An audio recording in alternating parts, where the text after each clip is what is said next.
kata Jahrudin sambil ngeliat pelan. Masuk angin? Tanya gua.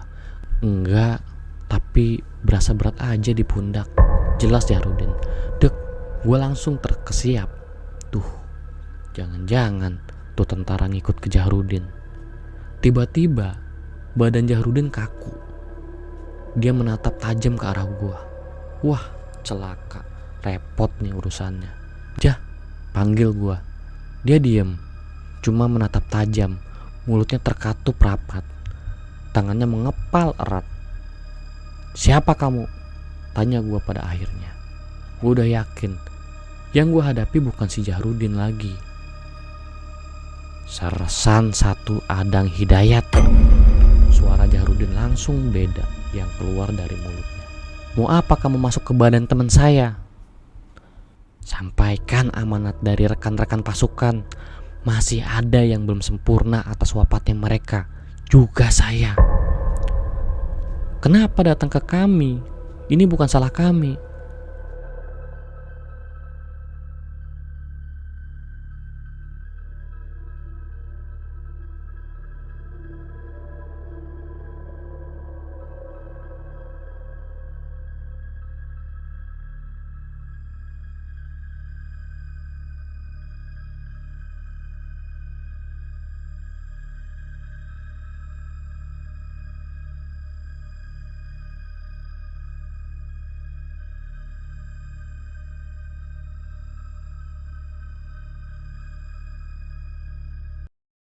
Assalamualaikum warahmatullahi wabarakatuh. Ya teman-teman, gimana puasanya? Mudah-mudahan selalu diberikan kelancaran dan diterima di sisi Allah Subhanahu wa Ta'ala ya. Amin. Ya, sebelum lanjut, jangan sungkan-sungkan untuk subscribe dan aktifin loncengnya biar nggak ketinggalan cerita horor lainnya, dan itu gratis. Ini adalah cerita part 3 ya, atau part terakhir kelanjutan dari misteri Gunung Ciremai. Buat teman-teman yang belum mendengarkan part 2 dan part 1-nya, silahkan klik link di atas sini atau bisa cek di kolom deskripsi video ini. Oke, tanpa berlong-long, kita langsung ke ceritanya. Kemana kita? Tanya Jahrudin di samping gua yang kini berjalan ke bawah meninggalkan pos pendakian. Jalan aja dulu, kata gua sekenanya. Di bawah gua melihat ada jalan ke arah kanan. Gua berinisiatif untuk bertanya kepada salah satu ibu-ibu yang sedang mengasuh anaknya. Punten bu, kalau kesana kemana ya? Tanya gua. Oh, itu ke desa Linggasana, kata si ibu. Emang badai ke mana? Tanya menyelidik. Enggak, cuma mau jalan-jalan aja bu. Mangga bu. Gua pun pamit permisi. Mangga, sahut si ibu dengan ramah. Asli, gue dan Jahrudin gak tahu Linggasana, tapi gue dan Jahrudin jalan aja. Ya, hitung-hitung menikmati suasana desa. Jalan agak menurun, tanah berbatu, melewati sawah dan ladang. Sesekali kami berpas-pasan dengan penduduk sekitar yang murah senyum dan menyapa. Akhirnya, gue dan Jahrudin tiba di desa seberang, desa Linggasana, yang bertetangga dengan desa Linggarjati ya. Gue akhirnya tahu bahwa sebenarnya nama yang benar itu adalah Linggajati. Nama Linggajati berujuk pada sebuah tempat di wilayah itu yang menjadi tempat perjanjian antara pihak Indonesia dengan pihak Belanda yang menghasilkan perjanjian Linggarjati. Pun nama Gunung Ciremai sebenarnya adalah Ciremai ya, atau Cireme, bukan Ciremai. Tapi karena terbiasa menyebut Ciremai, jadilah hal itu yang benar. Sore ini cuaca teduh. Sesekali kami berpas-pasan dengan penduduk sekitar. Ada yang tersenyum ramah, ada juga yang memperhatikan kami dari kejauhan. Kami tetap berjalan sambil lihat-lihat sekeliling. Jalan aspal yang kami lalui agak menurun. Tiba-tiba seseorang memanggil kami. Bang, seru seseorang dari arah belakang kami. Aduh, cadel banget sih. Serentak kami berdua menoleh ke arah suara. Mau kemana? Tanya orang itu dengan ramah. Gue perhatiin usianya kelihatan udah di atas gue. Senyumnya bener-bener tulus. Oh, ini mau turun lewat sini sekalian ngeliat-liat daerah sini. Tadi kami dari Linggarjati, jawab gue. Orang ini jalan di sisi gua. Mampir aja ke rumah. Rumah saya biasa buat anak-anak gunung ngepos kok. Katanya menawarkan. Beneran A? Gak ngerepotin nih? Tanya gua ragu. Kok ada orang sebaik hati ini ya? Baru kenal tapi udah nawarin rumahnya untuk disinggahi. Iya, gak apa-apa.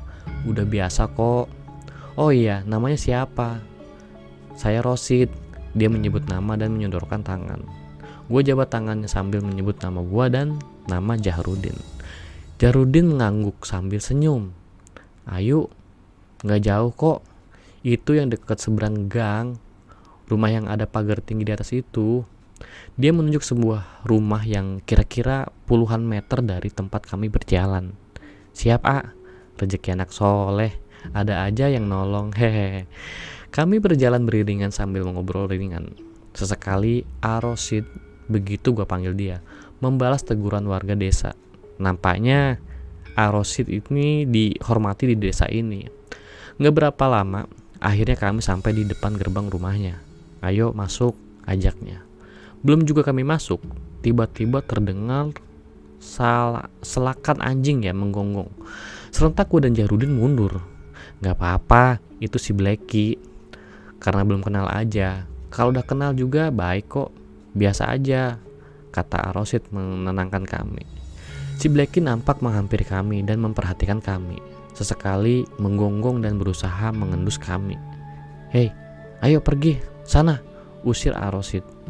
Blacky berjalan menjauh, tapi matanya mengawasi kami. Dia lantas berbaring di depan pintu rumahnya. Gua mencoba senyum sama tuh anjing, tapi si Blacky gak ngubris senyuman gua. Boro-boro dia balas senyum gua. Dia malah mau bangun lagi. Gua langsung pindah tempat, jalan di sisi kiri Arosid. Arosid membuka pintu samping yang berdaun pintu 2. Dia mengucapkan salam. Begitu juga gua dan Jahrudin. Ada jawaban dari dalam milik seorang perempuan. Bu, ini Hendra sama Jahrudin dari Jakarta, kata Arosid kepada seorang ibu yang tersenyum ramah ke kami. Oh iya, masuk. Taruh aja ranselnya di ranjang itu. Kami menghampiri ibu Arosid, mencium tangannya. Sudah makan? Tanyanya ramah. Oh sudah bu, tadi di warung Linggarjati, sahut gua. Sid, nanti ajak makan. Itu masih ada sayur sama tempe tahu. Biar pada makan dulu, kata ibu Arosid. Ya, jawab Arosid. Gua dan Jahrudin menaruh ransel di pojokan ranjang, dipan yang beralaskan tikar pandan. Suka ngopi? Tanya Arosid. Suka A, kata gua. Kita ngopi dulu ya, nanti kita makan di dalam aja, ajaknya. Boleh A. Gua memperhatikan sekeliling. Rumah ini besar, tapi nampak sederhana. Ada pintu ruang ke arah ruang utama, tapi gue belum tahu suasananya. Dapur kelihatannya luas, ada tungku untuk masak di sana. Tapi terbuat dari semen, kelihatannya hitam. Dan di bawahnya masih menyala kecil bakaran kayu tertutup debu dan arang. A, numpang ke kamar mandi dulu ya. Gue minta izin. Sok aja, bebas di sini mah. Saya juga A, kata Jahrudin nyaut. Woi, gantian, kata gua protes. Arosid pun ketawa sambil dia bikin kopi buat kami. Bapak kemana? Gua membuka pembicaraan setelah selesai makan. Wah, bapak udah lama meninggal, sekitar 10 tahunan, jelas Arosid. Oh, maaf A, gua merasa gak enak. Gak apa-apa, kata Arosid. Oh iya, gimana pendakiannya? Sampai puncak? Tanya Arosid. Sampai A, alhamdulillah. Kami bareng anak-anak dari Tangerang sama anak Bandung juga. Lalu di mana mereka? Tanya Arosid lagi. Ada di pos Linggarjati, tapi yang dari Bandung tadi pagi pisah di puncak. Katanya mau lamaan di sana. Ada halangan nggak? Arosid nanya ingin tahu. Ada sih A. Lalu gue bercerita soal semuanya. Jahrudin juga ikut cerita menimpali cerita gue. Arosid menyimak dengan sungguh-sungguh cerita gue dan Jahrudin. Saat gue bercerita, Bu Kuswara, ibunya Arosid, datang dari arah dalam. Nampaknya dia mendengar cerita kami. Nak Hendra sama Nak Jahrudin sepertinya masuk ke tempat terlarang, katanya sambil menarik bangku kayu, lalu duduk berkumpul bersama kami. Terlarang, Bu? Tanya gua yang gak ngerti. Iya, tempat itu namanya Leuweung Bodas. Hampir tidak ada orang yang kesana, kecuali orang yang kesasar. Syukur Nak Hendra selamat. Di sana penunggunya ular putih. Yang membantu Nak Hendra selamat, ya hati Nak Hendra dan hati Nak Zahrudin yang bersih. Biasanya yang masuk ke sana tidak ketemu lagi, alias hilang. Gue merinding. Alhamdulillah, ucap Jahrudin. Lalu suara orang yang kami dengar itu apa ya, Bu? Tanya gue penasaran. Iya, itu semua adalah arwah tentara yang meninggal di sana. Banyak yang digorok di sana. Dan gua yang dilihat Nak Hendra itu adalah gua persembunyian tentara. Tapi jarang loh yang bertemu mereka. Pasti ada alasan khusus kalau mereka itu menampakkan diri atau mengenalkan diri. Jelas Bu Kuswara. Jahrudin kayaknya nih, Bu, yang punya sesuatu, kata Arosid sambil ketawa. Bu Kuswara tersenyum. Dia memperhatikan Jahrudin. Nak Jahrudin kayaknya ada pegangan ya dari orang tua, selidik Bu Kuswara. Pegangan apa, Bu? Jahrudin balik tanya. Bu Kuswara tertawa. Nak Jahrudin sendiri yang tahu.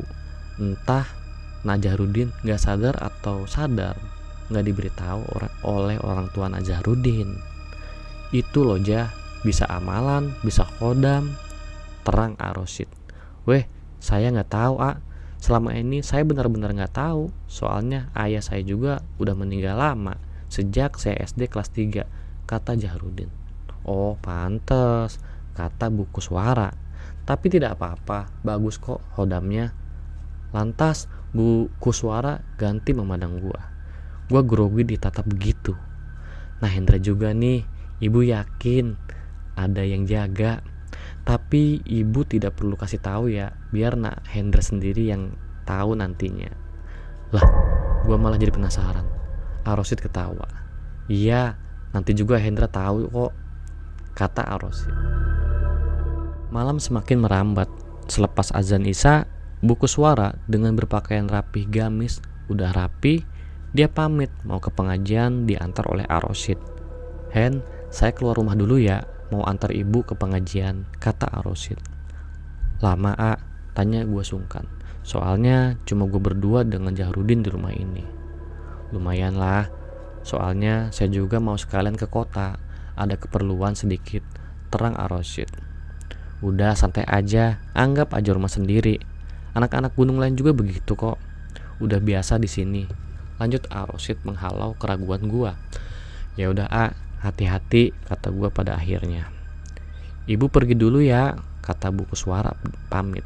Iya, Bu, jawab gua dan Jahrudin berbarengan. Gua dan Jahrudin lantas mencium tangan Bu Kuswara dan Arosid, lalu mengantar sampai gerbang. Si Blacky ikut berjalan di belakang.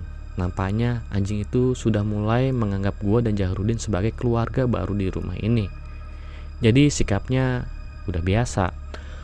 Gak seperti awal mula gua dan Jahrudin datang, abis digonggongin. Gak kerasa malam makin berjalan. Gua dan Jahrudin yang asik ngobrol di depan rumah mulai dihinggapi sepi.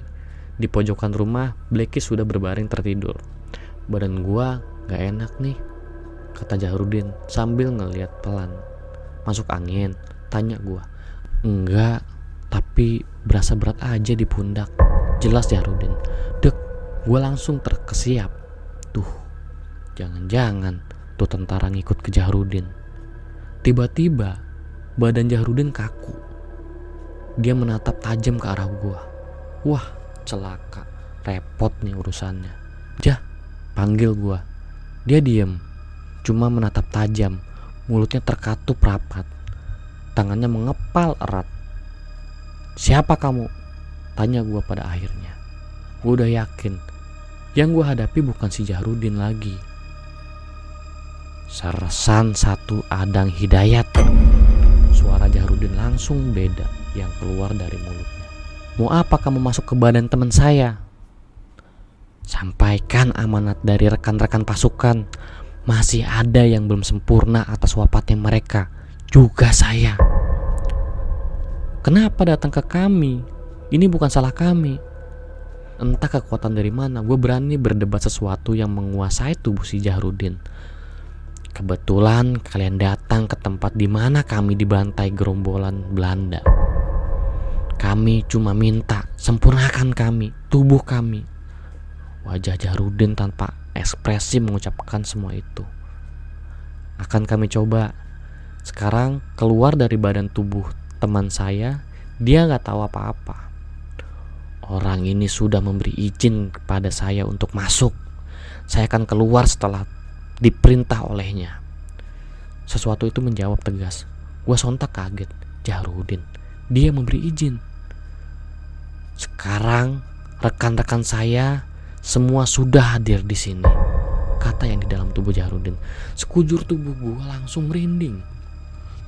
Tak pernah ada yang menginjakkan kaki di tempat kami dibantai selepas kami ditemukan. Kirimi kami doa, temukan beberapa kepala kami. Kuping gue mendadak mendengung kencang. Hawa dingin bercampur panas berbaur sekujur tubuh gue. Gue langsung membaca Al-Fatihah dan ayat kursi. Gue baca pelan, gue kirim buat mereka-mereka yang nampak sekarang ada di sekitar gue. Terus gue baca berulang-ulang sampai tiba-tiba gue kaget banget waktu Jahrudin tiba-tiba berteriak, Allahu Akbar. Jahrudin ngos-ngosan napasnya seperti habis berlari jauh. Gue langsung lari ke dalam ambil air putih, lalu balik lagi dan ngasih ke dia. Jahrudin meneguk habis air putih itu. Gak lama dia mengucapkan pelan, Alhamdulillah. Jah, gue panggil. Ya, katanya pelan. Alhamdulillah, gue ikut mengucap syukur. Gimana Jah? Tanya gue. Udah selesai, katanya. Kemana mereka? Kejar gue. Pergi, udah pergi semuanya. Mereka belum selesai gue melanjutkan pertanyaan gue. Jahrudin udah menjawab, Korin. Terang Jahrudin, mereka itu Korin semasa orang-orangnya itu hidup. Sebagian ada jin yang menyaru jadi Korin. Sekarang kita baca Yasin dulu buat mereka. Jahrudin bangkit dari duduknya untuk berjalan ke dalam. Gue iringi langkah dia ke dalam. Lantas Jahrudin dan gue mengambil air wudhu. Jahrudin kemudian mengambil buku tahlil dari dalam ranselnya, lalu menyerahkan ke gue. Bantu gue baca ya, kata dia. Dan gue mengangguk. Gak lama gue dan Jahrudin udah larut dalam surat Yasin. Jahrudin udah hafal surat Yasin, jadi dia langsung memulai setelah sebelumnya membaca surat Al-Fatihah, Al-Ikhlas, Al-Falaq, Anas, dan ayat kursi.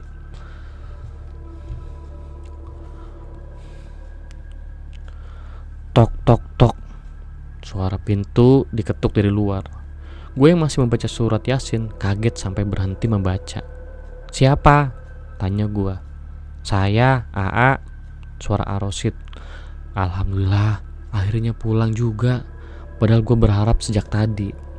Sebentar A, sahut gue sambil berdiri melangkah ke pintu. Gue buka kunci pintu, lalu handle pintu gue tekan ke bawah. Pintu pun terbuka. Nampak Arosid cuma sendiri. Dia tersenyum. Lagi ngaji? Tanyanya.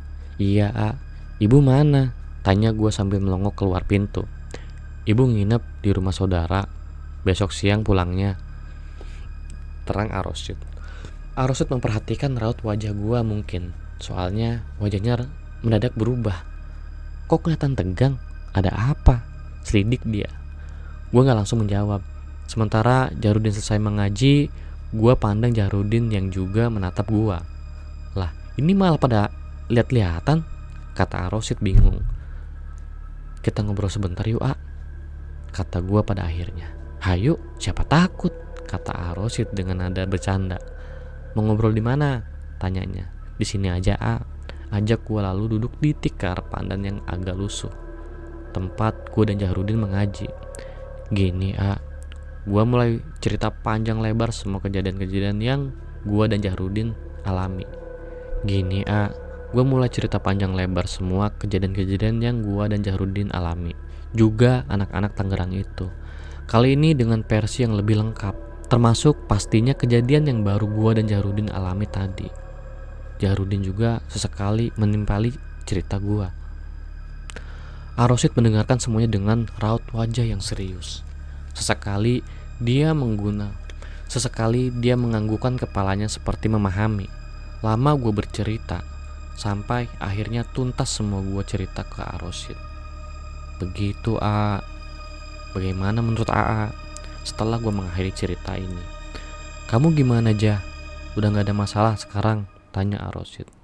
Enggak udah biasa lagi. Jahrudin pun menjawab datar. Ngerti kan sekarang yang dibilang ibu soal kamu? Kata Arosid lagi. Jahrudin mengangguk kepala. Hendra juga gak usah takut, tenang aja. Yang jaga Hendra di sini lebih kuat kok. Itu tadi saya mau masuk pintu gerbang, ngelihat ada 4 cahaya di pojokan kebun. Saya nggak ngeh tadi apa. Tapi pas saya perjelas lagi mata saya, akhirnya saya tahu itu bukan cahaya biasa. Arosid senyum bikin gue penasaran. Emang apa Tanya gue polos. Mata maung, macan. Itu yang jaga kamu di sini, di tanah gunung ini. Bersyukur leluhur kamu menjaga kamu, Hen. Jelas Arosid dengan mimik serius. Gue bengong. Berarti yang nolong gue waktu kesasar sama Jahrudin beneran nyata, batin gue. Soal semua yang datang itu bener kata Jahrudin. Tetap yakin kita sebagai manusia lebih tinggi derajatnya dibanding mereka. Arosid lalu bercerita soal dulu waktu ayahnya Arosid masih hidup. Ternyata beliau kuwu di kampung ini. Kuwu adalah sebutan untuk kepala desa di tanah Sunda. Di Jakarta biasa disebut dengan lurah. Dan beliau banyak bercerita ke Arosid mengenai pemberontakan Kartosuwiryo yang menginginkan berdirinya negara Islam di Indonesia. Saat umur kemerdekaan Indonesia masih seumuran jagung. Begitu bengisnya, mereka tak segan-segan membunuh siapapun juga yang dianggap tak mendukung perjuangan mereka. Bahkan terkadang menyiksa. Dan saat mereka terdesak oleh pasukan Siliwangi, Gunung Ciremai termasuk menjadi tempat pelarian sekaligus persembunyian. Cara-cara gerilya mereka jalankan untuk melawan operasi pembersihan oleh pasukan Siliwangi. Banyak yang mati dari gerombolan pemberontak ini. Tapi banyak juga korban dari penduduk termasuk yang gugur dari pihak Siliwangi. Dan Arosid gak bisa memastikan siapa yang datang dan masuk ke tubuhnya si Jahrudin. Bisa jadi benar, bisa jadi akal-akalan makhluk halus. Tapi Arosid bilang, gue berdua gak boleh lengah. Jangan takabur. Gue berdua mengiyakan. Udah, tenang. Saya ikutan jaga. Sekarang mau bergadang atau mau tidur? Tanya Arosid. Saya tidur aja, badan lemes banget, kata Jahrudin. Ya udah, kalau mau tidur, terserah mau di mana. Di sini boleh, di kamar boleh, sahut Arosid. Di sini aja, di sini juga cukup, kata Jahrudin. Hen, kamu mau tidur juga? Arosid bertanya ke gua. Belum, mau ngeluarin Edelweiss dulu, lupa dibuka dari ransel, terang gua. Ambil banyak? Tanya Arosid. Lumayan, setampah mungkin, jawab gue sambil membuka ransel. Arosid langsung ketawa. Sebentar, kata Arosid sambil beranjak ke dapur. Lalu kembali dengan tampah yang besar. Tampah adalah alat dapur ya dari anyaman bambu yang biasa dipakai ibu-ibu untuk menampi beras.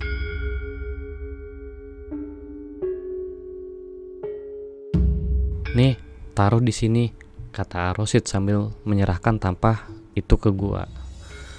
Gua ambil tampah itu, lalu gua mulai menebar bunga Edelweiss secara merata di tampah. Semerbak aroma khas bunga Edelweiss langsung menyeruak di ruangan. Bunga abadi itu ada yang masih kuncup, ada juga yang sudah mekar dengan kelopak kekuningan dihiasi bunga putih dan tangkai serta daun yang berserabut seperti kapas. Ciri khas bunga yang tumbuh di dataran tinggi dan dingin. Buat siapa bunga sebanyak itu, Hen? Tanya Arosid. Gue mendadak terdiam. Pikiran gue langsung terbang melayang menyusuri gelap malam. Melintasi lorong waktu, dan berhenti pada seraut wajah yang akrab banget di pikiran dan di hati gua. Tri Handayani, sosok manis dan mungil yang biasa gua panggil Rinda.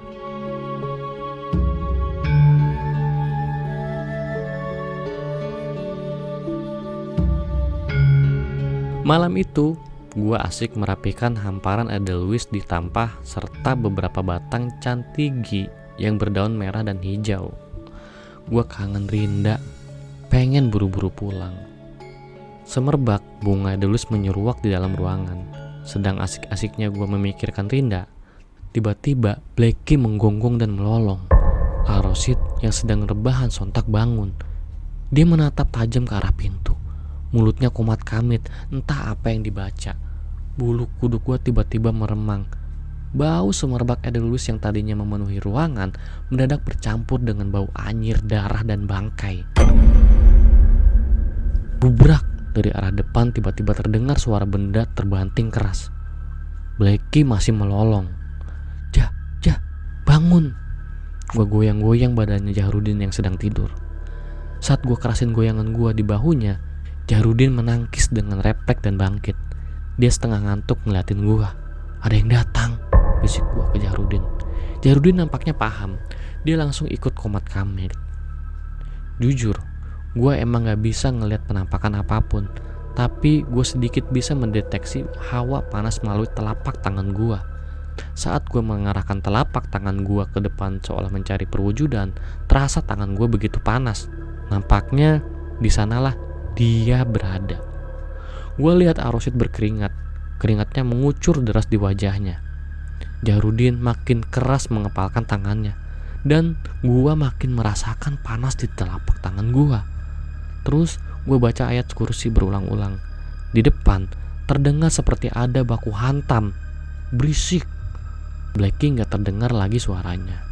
Ada geraman suara juga. Harimau.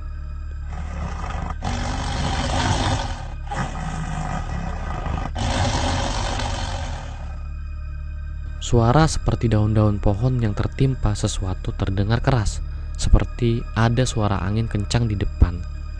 Saat ini gua, Jahrudin, dan Arosid masih dalam posisi bersila di tikar, gak bergeming, sibuk dengan caranya sendiri-sendiri.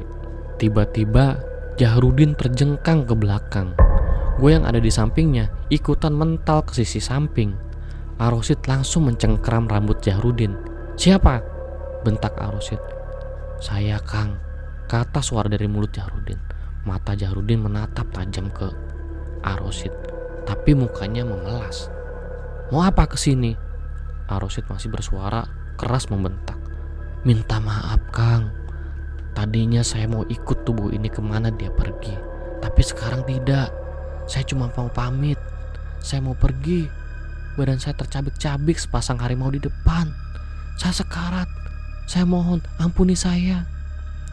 Jahrudin merintih seperti kesakitan. Tapi jelas itu bukan suara Jahrudin. "Alam kamu udah beda. Jangan ganggu saudara-saudara saya.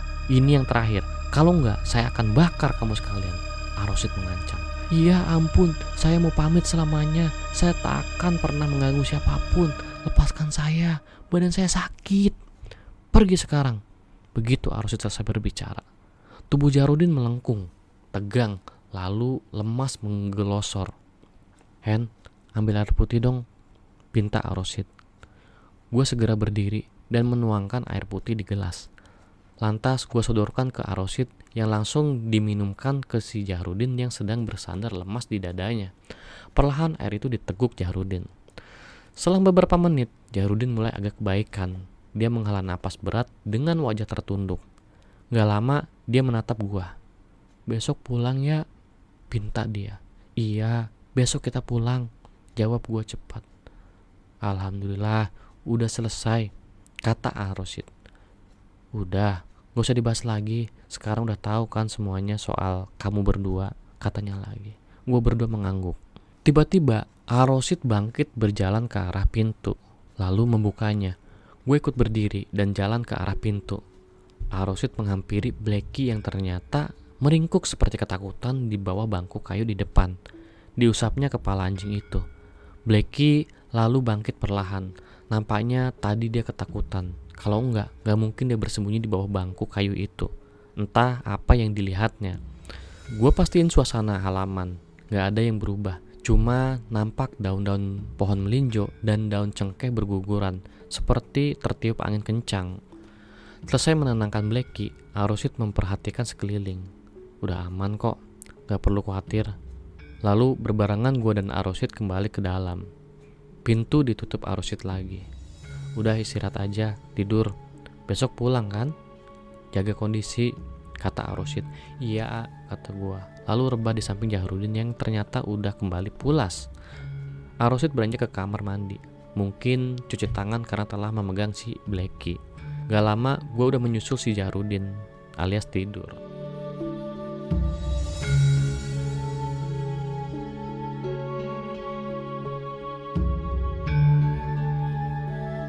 Pagi gue dibangunin sama Arosid untuk sholat subuh. Bergantian gue dan Jahrudin mengambil air wudhu. Tak ada lagi sisa bekas kejadian semalam. Seperti kata Arosid, semua menutup kejadian semalam begitu aja. Gak mau ada yang dibahas lagi. Jahrudin berlaku sebagai imam. Khusyuk kami melaksanakan sholat subuh berjamaah. Setelahnya kami berdoa untuk keselamatan kami, keluarga kami, sahabat, dan lainnya. Tak ada kegiatan berarti di pagi ini. Kami cuma ngobrol ringan sembari ngopi. Arosid menghidangkan ubi dan singkong bakar yang tadi dipendam di bara api di dapur. Nikmat banget. Sekitar jam 7 pagi, Arosid pamit untuk menjemput Ibu Kuswara. Sepeninggalnya Arosid, gue berkeliling area rumah, melihat-lihat suasana sekeliling. Kadang gue masih suka berpikir, seperti apa wujud harimau-harimau yang katanya menjaga gue di tanah Sunda ini. Lantas, apa sesudahnya mereka tetap ikut gue kemanapun, atau hanya di tanah Ciremai ini? Suatu ketika gue akhirnya menemukan jawabannya. Bunga-bunga edelweiss yang ada di tampas sejak tadi gue jemur di bawah sinar matahari. Sebagian bermekaran indah. Gue mencoba untuk menjadikan seikat-ikat dengan ikatan yang agak besar. Satu ikat gue sisihkan untuk ditinggal di rumah ini, beserta beberapa batang ranting cantigi. Sementara Jahrudin sejak tadi mengamati pohon cengkeh. Mungkin dia ingin tahu seperti apa pohonnya. Sebab di Jakarta kan langka, mungkin juga gak ada. Jah, panggil gue. Jahrudin pun menoleh. Lu masukin nih ke ransel, kata gue sambil menyodorkan seikat edelweiss. Jahrudin menghampiri gue lalu menerima edelweiss itu.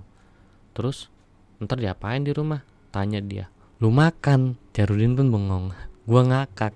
Ya enggak lah, taruh aja di toples, kaca, bekas kopi atau diapain kek. Biarin aja begitu. Letakin aja di lemari kaca atau meja tempat lu belajar. Buat kenang-kenangan kalau lu udah pernah ke Ciremai. Jahrudin mengamati edelweiss di tangannya.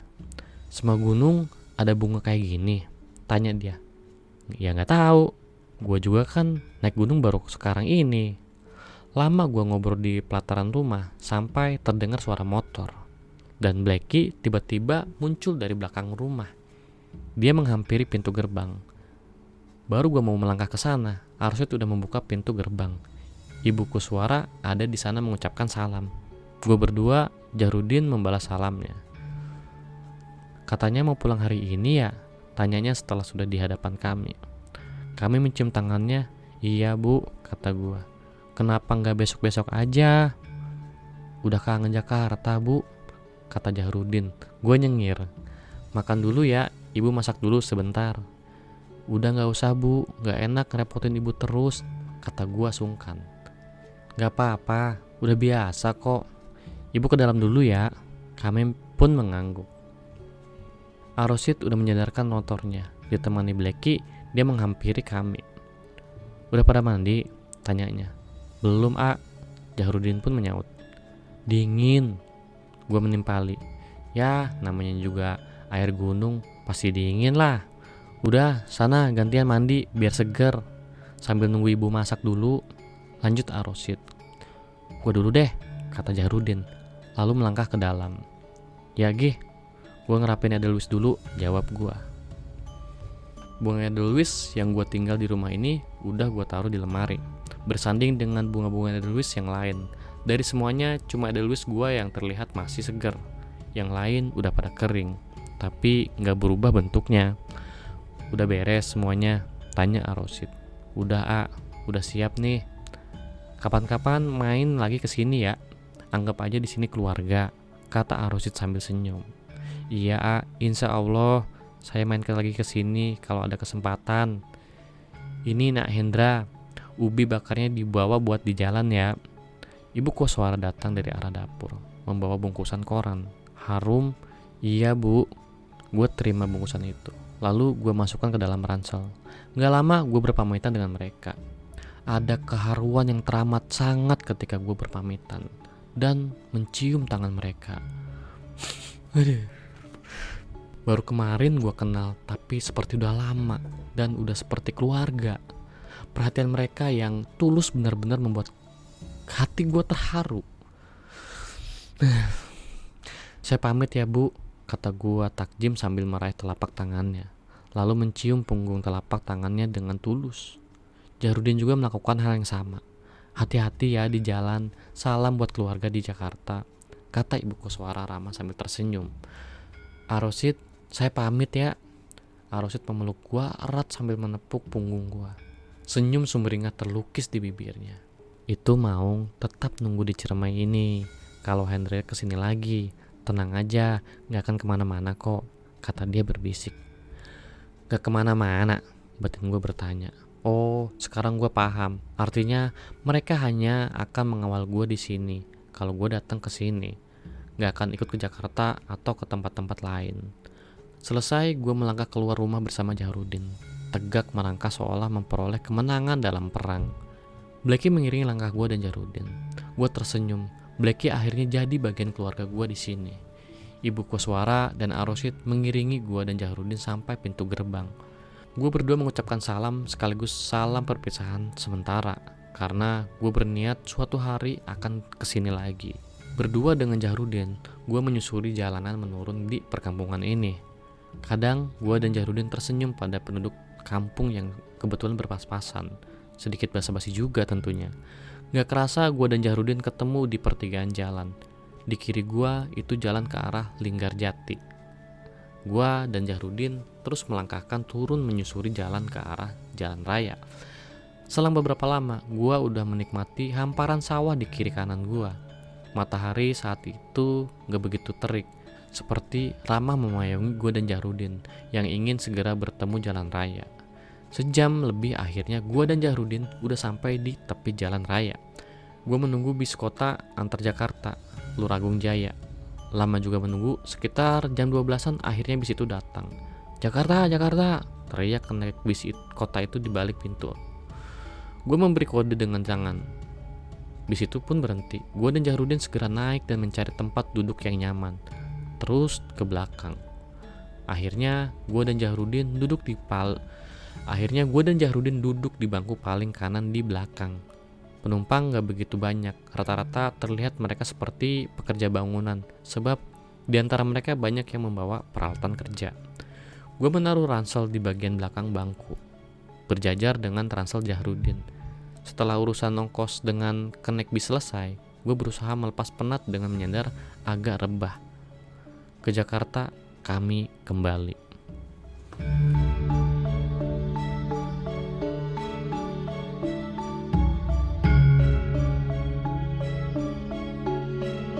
Sore sekitar jam 5, bis yang gue tumpangi masuk terminal Pulau Gadung. Setelah turun, gue dan Jahrudin mencari bis Mayasari 57 arah Blok M. Akhirnya dapat. Nyambung deh gue naik bis lagi. Kebetulan jalan gak begitu macet, lancar aja. Di sebuah perempatan kawasan Jakarta Selatan, gue berpisah dengan Jahrudin. Dia turun duluan sebab harus naik kendaraan lagi, Metro Mini 75 asar pasar Minggu. Gue sendiri masih tetap di bis, gak ganti kendaraan lagi.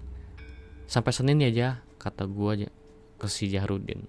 Siap, assalamualaikum, ucap dia. Waalaikumsalam, hati-hati. Jahrudin memberi tanda jempol lalu turun. Hari Minggu, gue udah siap dengan seragam pramuka gue. Hari ini eskul tetap berjalan meskipun masih libur. Ransel udah gue kosongin, cuma ada sekumpulan ikatan Edelweiss di dalamnya. Ada satu ikat yang gue pisah. Gue kasih ikatan pita warna putih. Itu untuk Rinda. Dengan bis kota, gue berangkat ke sekolah gue, SMA gue tercinta. Sampai di sana, gue lihat anak-anak pramuka udah banyak yang datang. Mereka melihat kedatangan gue. Rudi, kawan akrab gue di pramuka, berjalan menghampiri gue. "Salam pramuka," serunya. Gue balas salamnya. Gue berjabat tangan. "Gimana? Berhasil sampai puncak?" Tanyanya penasaran. Gue pun tersenyum bangga. "Sampai dong," kata gue. "Oleh-oleh?" Tanya dia gak sabar. "Ada nih di ransel." "Sip," dia senang. Beriringan gue jalan ke arah anak-anak pramuka lain. Di sisi lain, anak-anak PMR juga tengah berkumpul. Di pojok kanan lapangan, anak-anak pecinta alam terlihat sibuk merapikan karamantel. Gua celingak-celinguk mencari-cari. Siapa? Rinda. Rudi nampaknya tahu siapa yang gua lagi cari. Gue mengangguk. "Ada tuh di kelas, lagi bantu-bantu bikin laporan." "Salam pramuka," seru beberapa adik-adik pramuka gue memberi salam. Gue membalas salam mereka. "Kak, dicari sama Kak Mahpudin, kelas 3 A3 2," kata salah seorang adik pramuka gue. Sekedar info aja, waktu itu jurusan SMA terbagi menjadi 4 jurusan. A1 itu fisika, A2 biologi, A3 sosial, dan A4 bahasa. Gue sendiri masuk jurusan A2, yaitu biologi. Bagian bedah-membedah reptil, padahal gue jijik banget. "Hei, salam pramuka." Kak Mahpudin pun menyapa gue seketika gue sampai di depan pintu kelas. Dia pradana, sementara gue dipersiapkan untuk menjabat pemangku adat di ambalan gue. Ada seseorang yang gue rasa menoleh ke gue. Gue refleks menoleh ke arahnya. Hati gue bergetar.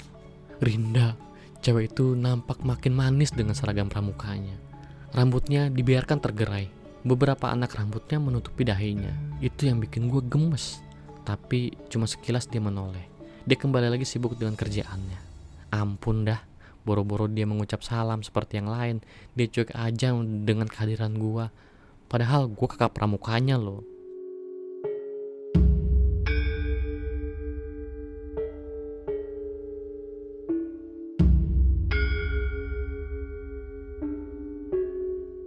Dia masih penegak biasa, sementara gue udah bantara. "Kenapa? Kangen?" Ledek Kak Mahpudin. Gue tersenyum gak semangat. "Mana Delwisnya?" todong dia langsung. Gue lantas meletakkan ransel di meja guru, lalu membuka ransel. Gue keluarin semua Edelweiss yang ada. Rencananya itu akan gue bagi-bagiin ke semua anggota pramuka. Kak Mahpudin melihat ada yang berbeda di antara Edelweiss itu. Diambilnya Edelweiss yang diikat pita putih. "Untuk Rinda." Dia tersenyum-senyum. Gue ketawa kecil. "Buat yang khusus emang harus beda," ledek dia. Demen beberapa temen cewek gue ikut ngeledek gue. Gak lama mereka menyerbu Edelweiss yang gue gelar di meja guru. Gak peduli sama gue yang hanyut sama keraguan gue. "Samperin sana," kata Rudi. Temen gue ini entah kenapa mukanya mirip banget sama Erik Pradana, pemain film serial Chips itu. Ragu, gue melangkahkan sambil membawa Edelweiss berpita putih itu. Saat gue melangkah menghampiri Rinda, suasana mendadak senyap. Nampaknya semua yang ada di kelas itu ikut memperhatikan gue. Sampai di hadapannya, gue berdesir. Ada keraguan, ada ketakutan. Gue lihat Rinda tetap pada sikapnya, menulis laporan kegiatan. "Rin," suara gue bergetar. Rinda menoleh. Dia berhenti menulis. Binar matanya mengganggu perasaan gue yang lagi berkecamuk. Gue nampak gak berdaya menghadapi cewek ini. "Buat kamu." Cuma itu kata-kata yang bisa gue ucapkan di hadapan dia. Padahal tadinya banyak kata yang udah gue persiapkan, yang gue udah rangkai. Tapi semua mendadak pupus ketika berhadapan dengannya. Gue letakkan Edelweiss berpita putih itu di hadapannya, di atas buku besar yang tengah dia tulis. "Iya, makasih," katanya sambil senyum tipis. Cuma itu jawabannya. Dia diam, hanya memainkan pulpen yang dipegangnya. "Rinda, nerusin tulisan ya, soalnya harus selesai hari ini." "Oh, ya udah, nggak apa-apa." Begitu aja berlalu. Setelah itu dia kembali sibuk dengan pekerjaannya, membiarkan gue yang termangut di hadapannya. Edelweiss yang gue serahkan khusus buat dia dibiarkan bergeletak di depannya tanpa disentuh sama sekali. Ya Allah, entah terbuat apa hati cewek ini. Gua yang dicermai mengalami hal-hal mistis membawa pulang Edelweiss buat dia. Cuma dianggap biasa aja. Dadang gue ikut sakit. Tapi gua nggak bisa protes dengan sikapnya. Semua sikap dan perhatian gua nggak bisa meluluhkan hatinya. Hen, dicari apoy. Rudy berseru, membuyarkan pikiran gua. Gua langsung berbalik kelas yang tadinya hening mendadak ramai lagi. Gua nggak memperhatikan seisi kelas, tapi sepertinya semua tadi memperhatikan gua dan Rinda. Kemenangan gua menggapai puncak Ciremai ternyata berbuah kekalahan di sini di hadapan Rinda. Gue udah temuin Apoy, ngobrol banyak soal kondisi di sana. Tentunya soal mistis-mistis nggak termasuk dalam cerita gua. Beberapa senior pencinta alam mengucapkan selamat ke gua, sebab gua sebagai anak pramuka di sekolah gua justru lebih dulu hiking ketimbang anak-anak pecinta alam. Dan gue dengar dari si Apoy, anak-anak pecinta alam akan ambil slayer di Citatah. Pantas mereka banyak mempersiapkan karabiner, sling, dan karamantel. Gue sendiri pernah ikut masuk ke Gua Cilalai bareng mereka waktu awal camping gabungan pramuka, PMR, dan pecinta alam. Balik ke kelas, di dalam udah penuh anak-anak pramuka. Setelah mengucap salam, gue duduk di bangku kosong. Rudy menghampiri gue dan duduk di sebelah gue. Gimana? Bisik Rudy. Apanya yang gimana? Tanya gue malas-malesan. Tadi Rudy memberi kode dengan tangan ke arah tempat duduknya Rinda. Gue malas bahas. Rudy diam, gue juga diam. Sementara Kak Mahpudin tengah menjelaskan mengenai pelantikan penegak untuk ambil kacu. Rencana pelantikannya di Cipeleng, Sukabumi. Hendra! Panggilan dengan suara cempreng terdengar dari belakang. Gue menoleh, gue lihat Indri, teman pramuka gue, menghampiri gue. Edelweiss yang pita putih, cakep banget. Gue suka ih. Buat Rinda, kata gue datar. Enggak kok, ada di gue. Ini? Indri memperlihatkan seikat bunga Edelweiss di balik badannya. Kok di lu? Iya, Rinda bilang gak bisa nerima, terlalu berat. Apalagi dia katanya tahu Edelweiss itu melambangkan apa, makanya dia takut gak bisa ngejaga perasaan lu. Jadi dia titip Edelweiss ini ke gua. Gua marah, tersinggung, sedih, campur jadi satu. Tapi gua gak bisa ngelampiasin ke Indri. Udahlah Hen, sabar, masih banyak waktu. Cinta kan gak bisa dipaksa. Biar dia mengalir begitu apa adanya. Mungkin dia butuh waktu buat nerima perasaan lu. Gak perlu marah. Kalau lu marah artinya lu justru gak sayang dia. Indri berusaha ngasih nasihat ke gua. Gua diem aja, gak ada tanggapan. Gua simpan ya Edelweiss ini. Indri nyodorin Edelweiss itu di depan muka gua. Gua berusaha buat meraih, akan tetapi refleks Indri dengan cepat. Dia sembunyikan bunga itu di belakang badannya. Sini, gua mau buang bunga itu, pinta gua. Enggak, Indri menolak. Sini, gua setengah membentak. Enggak, suara Indri justru lebih keras daripada gua. Buat apa?